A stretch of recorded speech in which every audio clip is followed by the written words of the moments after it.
ಇವತ್ತ ದೀನ್ ನಮಸ್ಕಾರ ಹಾಕ್ತೇವೆ. ನಾಳೆ ಇದ್ದಂತ ಎಲ್ಲ ತಾಲೂಕಾ ಕಚೇರಿಗೆ ಬೀಗ ಹಾಕ್ತೇವೆ.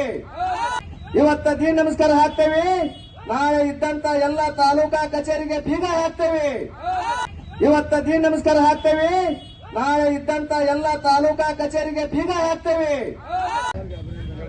ಎಲ್ಲಾ ತರದಿಂದ ನಾವು ಇವತ್ತ ಯಾರು ಮೊನ್ನೆ ಬಾರ್ಕೋಟ್ ಚಳವಳಿ ಆಯ್ತು, ಅರೆಬತ್ಲೇದಾಯ್ತು, ಆ ಬೆಳೆದಂತ ಬೆಳೆನ ನೋಡ್ರಿ ಹೆಂಗಾಗೈತಿ. ಗೊಂಜಾಳ ಅಂದ್ರೆ ಈಗ ಬೆಳೆದಂತ ಬೆಳೆ ತೆನಿ ಹಾಕಿವಲ್ಲ, ಈಗ ತೆನಿ ಮೈ ಕೊಡದೈತಿ, ಮಂಗಲ್ ಸಿಗ್ಯಾವು, ಆ ನುಸಿಯಾಗ ಕುಂತಾವ. ಯಾವ ತರ ಹೋರಾಟ ಮಾಡೋಣ ಹೇಳ್ರಿ? ನಮ್ ಪ್ರಾಣಕ್ಕ ನಿಮ್ಗ ಒಬ್ಬೊಬ್ಬರು ಏನೋ ರೈತರ ಪ್ರಾಣ ಬೇಕಾದ್ರೂ ಚೆಲ್ಲಾಟ ಆಡಂತ ಸರ್ಕಾರ. ಮೊನ್ನೆ ತಾನೇ ಹೇಳಿದ್ರಿ ನೀವು, ಫ್ಯೂಚರ್ ನೋಡ ಅವರ ಆರೋಗ್ಯ ಸ್ಥಿತಿನ ಗಂಭೀರ ಆದಾಗ ಇದ್ದಂತ ಕಾಜಿ ಮಾನ್ಯ ಜಿಲ್ಲಾಧಿಕಾರಿಗಳು ಹೇಳಿದ್ರಿ ನೀವು 2-3 ದಿನ ಅಂತ ಹೇಳಿದ್ರಿ. ಸುಮಾರು 5 ದಿನ ಆಯ್ತ್ರಿ. ಸುಮಾರು 5 ದಿನ ಆಯ್ತು. ಎಚ್ ಕೆ ಪಾಟೀಲ್ ಸಾಹೇಬ್ರೆ, ನಿಮ್ ಬಗ್ಗೆ ಅಪಾರ ಗೌರವ ಐತಿ ನಮಗ.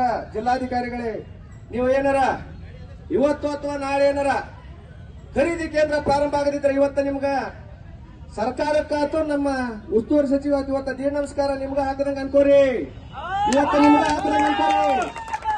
ಮತ್ತೇನಾರ ನೀವು ರೈತರೇನ ಅಪೂಚರ ಉಪವಾಸ ಶಾಂತಿ ಆದ ನಂತರ ನಡೀತೈತಿ ಬಿಡ, ಏನ್ ವರ್ಷಗಟ್ಲೆ ಕುಂದಿರ್ತಾರ ಅನ್ನಂತದೇನಾರ ನಿಮ್ಮ ಅನಿಸಿಕೆ ಇದ್ರ ನಾವಿನ್ನ ನಾಳೆ ತಾನೇ ಈಗಾಗಲೇ ರವಿಕಾಂತ್ ಅಣ್ಣ ಅಂಗಡಿ ಅವ್ರು ಹೇಳಿದ್ರು, ಇವತ್ತ ದೀನ್ ನಮಸ್ಕಾರ ಹಾಕ್ತೇವೆ.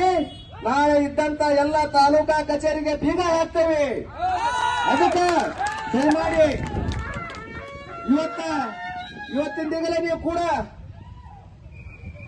ಇವತ್ತಾದ್ರೂ ಪರವಾಗಿಲ್ಲ, ನಾಳೆ ಆದ್ರೂ ಪರವಾಗಿಲ್ಲ, ನಮ್ಮ ಹೋರಾಟ ಇನ್ನ ವಿಭಿನ್ನ ರೀತಿಗೆ ಹೋಗತಿ. ಉಗ್ರ ಸ್ವರೂಪಕ್ಕೆ ತೋಳಕ್ಕೆ ಪೂರ್ವದಾಗ ಈಗಾಗಲೇ ತಾವು ಮಾಡಿದಂತ ಕಾರ್ಯಕ್ಕ ಎಲ್ಲಾ ಕಡೆ ಪಾಪ ವಿಜಯೋತ್ಸವ ಮಾಡ್ಯಾರ. ಬಹಳ ದಿನ ಆದ್ರೆ ಏನಕ್ಕೈತೆ ಅಂದ್ರೆ ರುಚಿ ಒಳ್ಳೆಯದಿಲ್ಲ. ಈಗಾಗಲೇ ಸರ್ಕಾರ ಖರೀದಿ ಕೇಂದ್ರ ಪ್ರಾರಂಭ ಆಕೈತೆ ಅಂದಾಗ 1900-2000 ರೂಪಾಯಿ ತೊಳಕ್ ಹೋಗ್ತಾರ. ಪಾಪ ರೈತರು ಕೊಡಕ್ ಹೋಗ್ತಾರ. ಈ ಹೋರಾಟಕ್ಕೆ ಯಾರದ ಜಯ? ನಿಮ್ಮದಪ್ಪ, ನಿಮ್ಮದೇ. ನೀವು ಸಹಕಾರ ಕೊಟ್ಟಿರಲಿಲ್ಲ ಲಕ್ಷ್ಮೇಶ್ವರ ಜನತೆಗೆ, ನಿಮ್ಮದಿಲ್ಲ. ನಿಮ್ಗೆ ಎಷ್ಟು ಕೃತಜ್ಞತೆ ಅಂತ ಹೇಳಿದ್ರೆ ಕಮ್ಮಿನ ನಾನು. ಯಾಕಂದ್ರೆ ನೋಡ್ರಿ ಇವತ್ತೆಲ್ಲ ಪಾಪ ಯಾರ್ದು ಇವ್ರದ್ದು ಹಿತಾಸಕ್ತಿ ಇಲ್ರಿ, ಯಾರ್ದು ವೈಯಕ್ತಿಕ ಏನೈತಿ ಹೇಳ್ರಿ. ಎಲ್ಲಾರ್ದು ಏನಾಗೈತಿ ಅಂದ್ರೆ ಗೊಂಜಾಳ ಬೆಳೆದು ಇವತ್ತು ನಮಗೂ ನಿನ್ನಿಂದ ಗೊಂಜಾಳ ಹಾಕಕ್ ಕುಂತಾರ. ಪುಣ್ಯಾತ್ಮರ ನಮಗೂ ಗೊಂಜಾಳ ಚಲುವಾಗಿ ಇವತ್ತಿನಿಂದ ನಿನ್ನಿಂದ ಮಿಷನ್ ಹಾಕಕ್ ಕುಂತಾರ. ಸುಮಾರು ಇವಾಗ ಇದ್ದಂತ ನಮ್ ನೀಲಪ್ಪಣ್ಣರದು ನಾಳೆ ಹಾಕ್ತಾರೆ ಮಿಷನ್, ಗೌಡ್ದು ಎಲ್ಲಾರ್ದು ಚಲುವಾಗಿ ಗೊಂಜಾಳ ಹಾಕಕ್ ಕುಂತೇವೆ ನಾವು ಈಗ.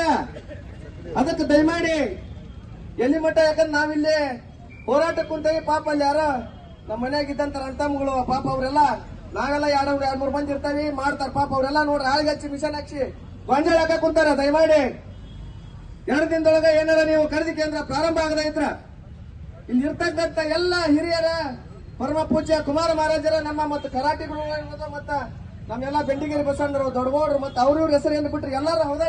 ನೀವು ಹೌದಾ? ಮತ್ತೆ ನಾಗಿನವ್ರ ಅರ್ಥ ಏನಾದ್ರು ನೀವು ನಮ್ಗೆ ಹೌದಾ? ನೀವು ಅಲ್ಲಿ ಅಂದ್ರೆ ನಾವ್ ಇಲ್ಲಿ ಅಷ್ಟ. ದಯಮಾಡಿ ಎಲ್ಲ ರೈತ ಬಾಂಧವರು, ಪತ್ರಿಕಾ ಮಾಧ್ಯಮದವರು, ಪೊಲೀಸ್ ಇಲಾಖೆಯವರು, ಟಿವಿ ಮಾಧ್ಯಮದವರು ಇವತ್ತೇನಾರ ಲಕ್ಷ್ಮೇಶ್ವರದ ಈ ಒಂದು ಗೋಂಜಾಳ ಖರೀದಿ ಕೇಂದ್ರ ಪ್ರಾರಂಭ ಆಗ್ಬೇಕನ್ನಂತ ಹೋರಾಟನ ದೇಶ ಮಟ್ಟದ ಮುಟ್ಸಾಕ ಬಹುತೇಕ ನಮ್ಮ ಲಕ್ಷ್ಮೇಶ್ವರದ ಪತ್ರಿಕಾ ಮಾಧ್ಯಮದವರು ನಿಮ್ ಕೈ ಮುಗಿತೀನಿ. ನಿಮ್ಮ ದೊಡ್ಡ ಸಹಕಾರ ಐತಿ ನಮ್ಗ. ನಮ್ದು ಸಹಕಾರ ಇನ್ನೊಂದ್ 2 ದಿವಸ ಇದೇ ತರನ ಎಲ್ಲಾ ಬಿಟ್ಟು ನೀವು ನಮ್ಮ ಲಕ್ಷ್ಮೇಶ್ವರ ಗೊಂಜಾಳ ಕುಂತಂತ ಈ ಧರಣಿದ ಪಾಪ ಹೆಂಗ್ ಮಾಡ್ರಿ ಅಂತಂದ್ರ ಪತ್ರಿಕಾ ಮಾಧ್ಯಮದವ್ರು ಕಾಂಪಿಟಿಷನ್ ಮಾಡ್ರಿ. ನೀವೆಲ್ಲ ನಂದ್ರ ಪತ್ರಿಕೆದಾಗ ನೋಡ್ 3 ಲಕ್ಷ ಸುದ್ದಿ ಅಂತ ಹೇಳಿ ಬಹುತೇಕ ನಿಮ್ಮೆಲ್ಲ ಕಾಲ್ ಮುಗಿದು ನಮಸ್ಕಾರ ಮಾಡ್ತಾರೆ. ನಿಮ್ಮ ಸಹಕಾರ ನಮ್ಮ ರೈತರು ಬಹಳ ಐತಿ, ನಿಮ್ಮ ಸಹಕಾರ ನಮ್ಗೆ ಬಹಳ ಐತಿ. ಇದೇ ತರನ ನಿಮ್ಮ ಸುದ್ದಿ ಇದೇ ತರನ ಇದ್ದಾಗ ಮಾತ್ರ ಆ ಸರ್ಕಾರಕ್ಕೆ ಎಚ್ಚರಿಸಾಕ ನೀವು ಹೌದಾ ನಾವು ಹೋರಾಟ ಮಾಡ್ತೇವೆ. ಹೋರಾಟ ಮಾಡ್ಬೇಕಲ್ಲ, ಇಲ್ಲೇ ನೋಡ್ತಾರೆ 4 ಮಂದಿ ಹೊಸ ಮಂದಿ ಅತ್ತಾಗಿತ್ತ ಮುಂಚೆ ನಿಂತು ನೋಡಿ ಹೋಗ್ತಾರೆ ಯಾರ್ಯಾರು ಏನೇನ್ ಮಾಡಕ್ ಹೋಗ್ತಾರಂತ. ಪುಣ್ಯಾತ್ಮರ, ನಾಳೆ ಖರೀದಿ ಕೇಂದ್ರ ಪ್ರಾರಂಭ ಆದ್ರೆ ಪಾಪ ನೀವು ಹಾಕ್ರಿ. ನಮ್ಮ ನಾಗಣ್ಣಂದ ನೀವು ಹಾಕ್ಬೇಡಿ ಅಂತ ಹಾಕ್ರಿ, ಏನ್ ತಪ್ಪಿಲ್ಲ. ನೀವು ನಮ್ಗೆ ಸಪೋರ್ಟ್ ಮಾಡಿಲ್ಲ ಅಂತ ನೀವು ಸಪೋರ್ಟ್ ಮಾಡಿಲ್ಲ ಅಂತೇಳಿ ನಾವೇನ್ ಪಾಪ ಬೇಡ, ನಾವು ದೀನ ನಮಸ್ಕಾರ ಹಾಕ್ತೇವೆ. ನಿಮ್ಗೂ ಒಳ್ಳೇದಾಗ್ಲಿ, ನಮ್ಗ ಕೆಟ್ಟದ್ ಬಯಸಿದವ್ರಿಗೆ ಒಳ್ಳೇದು ಬಯಸಲ್ಲ. ಯಾಕಂದ್ರೆ ನಾವು ಸಂಗೊಳ್ಳಿ ರಾಯಣ್ಣ ಮುಂದೆ ಕುಂತಾವಿ, ಯಾರಿಗೂ ಕೆಟ್ಟದ್ ಬಯಸೋದು ಬೇಡ. ಕ್ರಾಂತಿವೀರ ಸಂಗೊಳ್ಳಿ ರಾಯಣ್ಣ ಮುಂದೆ ಕುಂತೇವಿ ನಾವು. ಆ ಕ್ರಾಂತಿವೀರ ಸಂಗೊಳ್ಳಿ ರಾಯಣ್ಣ ಅಂತ ಶಾಂತಿ ರೀತಿಯಿಂದ ನಮ್ಗ ಬೈದರು ನಮ್ಮ ಅಣ್ಣ, ಹಿರಿಯ ಅಣ್ಣ ಅಂತ ಹೇಳ್ಕೊಳ್ಳಲ್ಲ, ಏನ್ ತಪ್ಪಿಲ್ಲ. ಅದಕ್ಕ ನೀವು ಎಲ್ಲ ಹೋಗಂತರಿಗೆ ಸಹಕಾರ ಮಾಡ್ರಿ ಯಾರಿಗೆ. ಯಾಕಂದ್ರೆ ಮನನೊಂದ ಮಾಡ್ತಿರ್ತಾರ ಪಾಪ. ಇದೇ ನಮಸ್ಕಾರ ಏನ ಬಂಡಾಟಿಕೆಗೆ